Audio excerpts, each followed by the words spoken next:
Sorry naman. Ngayon, di ako naka-order. Night na, anong oras na? Alas 10 ng gabi na. Alas 10 ng gabi na. Pero, nagluto ako. Pero, hindi itlog at kapit gatas ang kakainin ko. Sagana. Kasi meron ako eh.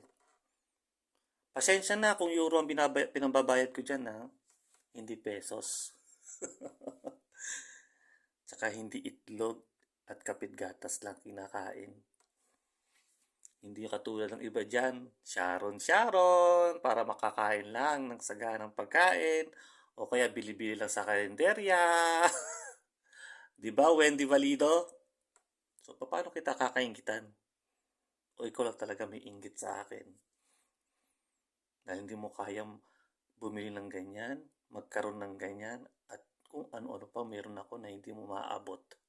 Yun ang tanong.